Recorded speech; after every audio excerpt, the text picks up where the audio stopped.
À la une de l'actualité, enlèvement de personnes au Nigeria. Un émissaire a été désigné par les autorités pour discuter avec les ravisseurs.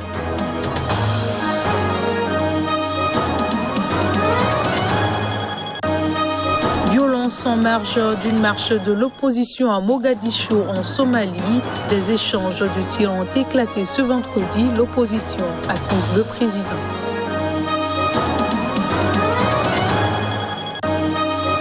Et puis en Algérie, plus de 30 détenus d'opinion libérés, dont Khaled Drareni, symbole du combat pour la liberté de la presse dans son pays. Le journaliste a retrouvé les siens ce vendredi.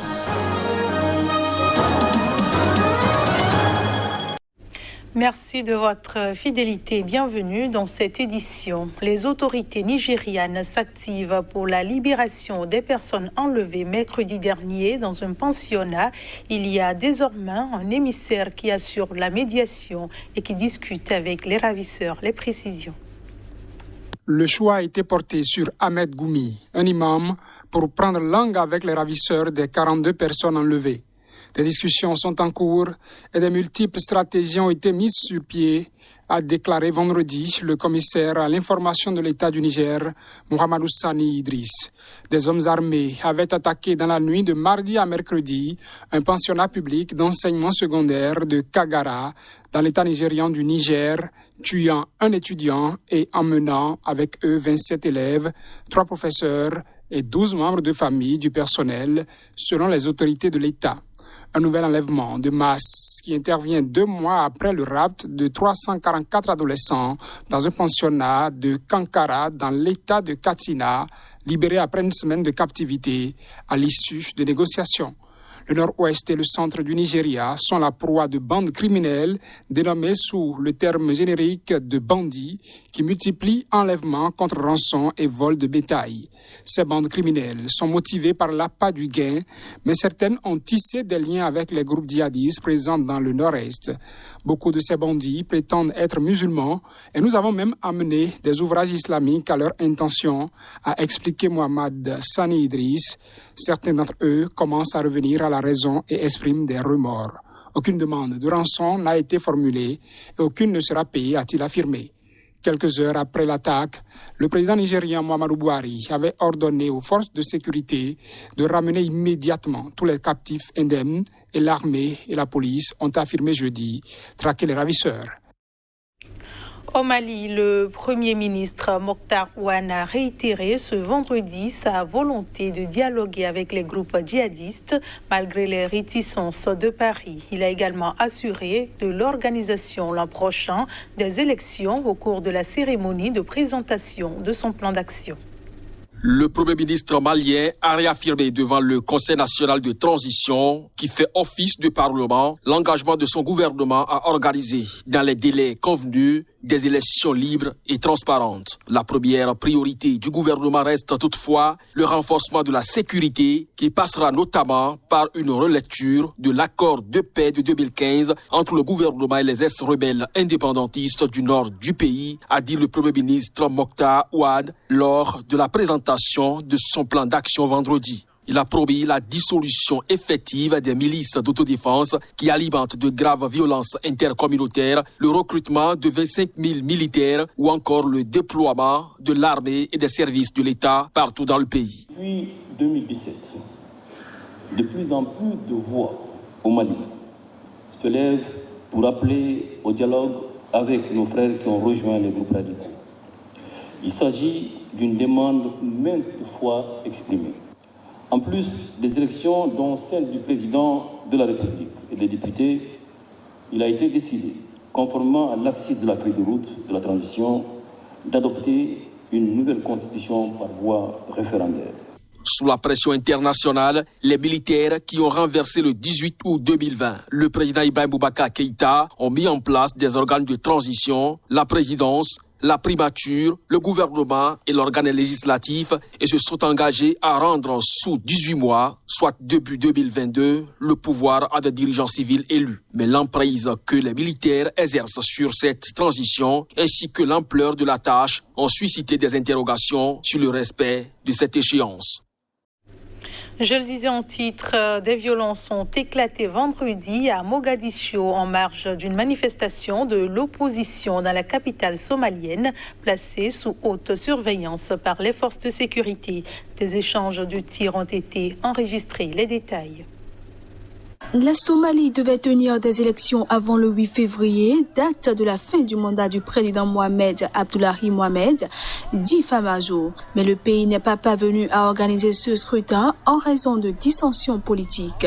La tension accumulée ces derniers mois est depuis montée d'un cran. Une coalition de candidats de l'opposition jugeant depuis le 8 février dernier le président illégitime a appelé à partir de ce vendredi à des manifestations réclamant sa démission. Ce vendredi matin donc, un petit groupe de manifestants commençait à marcher sur la route, menant à l'aéroport lorsque les tirs ont éclaté. Des témoins, la police et des membres de l'opposition ont par ailleurs confirmé qu'un projectile explosif, dont la nature n'est pas encore déterminée, avait frappé une allée située vers l'entrée de l'enceinte de l'aéroport et abritant des petits restaurants et des échoppes. Les dirigeants de l'opposition ont organisé une conférence de presse dans la foulée de la fusillade qu'ils ont qualifiée de tentative d'assassinat. En début d'après-midi, toujours ce vendredi, le calme était revenu dans la capitale somalienne, bouclé par les forces de sécurité. Le gouvernement avait mis en garde la coalition de l'opposition, qui compte 2 anciens présidents, contre la tenue de ces manifestations, invoquant les risques liés au coronavirus. Une réunion était prévue ce vendredi à Mogadiscio entre le président Farmajo et des responsables régionaux pour tenter de sortir de l'impasse. Dans la nuit de jeudi à vendredi, les 2 camps se sont mutuellement accusés d'avoir attaqué l'autre. En Algérie, le journaliste et militant Khaled Drareni est arrivé chez ses parents après avoir été libéré à la faveur d'une grâce présidentielle accordée à 3 jours du 2e anniversaire du soulèvement populaire du Irak. Un total de plus de 30 détenus d'opinion a été remis en liberté dans le pays. Plus de 30 détenus d'opinion en Algérie, dont le journaliste et militant Khaled Drareni, ont été libérés ce vendredi à la faveur d'une grâce présidentielle accordée à 3 jours du 2e anniversaire du soulèvement populaire du Irak. À sa sortie de prison, Khaled Drareni a fait le V de la victoire avec les doigts, un signe qu'il a brandi ces dernières années face aux intimidations des autorités. Je veux juste remercier tous ceux qui se sont solidarisés avec moi, qui m'ont soutenu, que ce soit en Algérie ou à l'étranger, parce que leur soutien n'a pas de prix. Merci à tous. On est très contents et très heureux et très soulagés surtout pour Khaled, pour ses parents, pour la liberté d'expression et tout, malgré tout en fait, parce qu'en réalité Khaled n'avait pas du tout sa place là où il était. Mais bon, alhamdoulilah, la journée a été très longue et dur, mais on était prêt à attendre le temps qu'il faudra pourvu qu'il sorte pour là.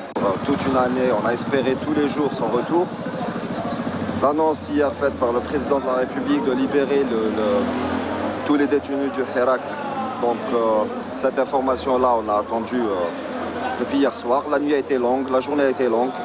Et alhamdoulilah, ça s'est terminé avec la bonne nouvelle, la libération enfin de Khaled et d'autres détenus, en attendant d'autres personnes de Hirak qui vont être libérées. Devenu le symbole du combat pour la liberté de la presse en Algérie, Khaled Drareni a été condamné à 2 ans de prison en septembre dernier pour incitation à attroupement non armé et atteinte à l'unité nationale. Sa condamnation avait suscité l'indignation en Algérie et à l'étranger. Le président français Emmanuel Macron a proposé vendredi que l'Europe et les États-Unis livrent le plus vite possible 13 millions de doses de vaccins à l'Afrique pour que le continent puisse vacciner ses 6,5 millions de citoyens. Il intervenait au sommet virtuel du G7, suivant un extrait de son plaidoyer.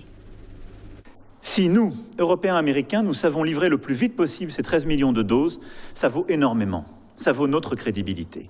Ça représente 0,43% des doses que nous avons commandées. Si nous savons faire ça, alors l'Ouest aura une présence et sera considéré en Afrique.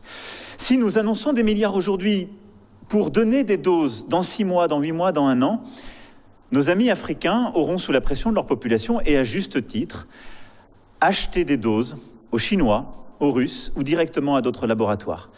Et la force de l'Ouest, des Européens ou des Américains, ce sera un concept, mais pas une réalité. Et donc je pense que c'est une idée très concrète, très importante. Et puis les États-Unis sont officiellement revenus ce vendredi dans l'accord de Paris au moment où l'administration du président Joe Biden s'est engagée à faire de la lutte contre le changement climatique une haute priorité, un retour salué par la communauté internationale. Près de 4 ans après l'annonce par Donald Trump du retrait des États-Unis, ce retour de la première économie du monde, deuxième plus grosse émettrice de CO2, signifie que la quasi-totalité des nations de la planète sont aujourd'hui partie prenante de l'accord signé en 2015. Entré en fonction le 20 janvier, Joe Biden avait décidé immédiatement de ce retour.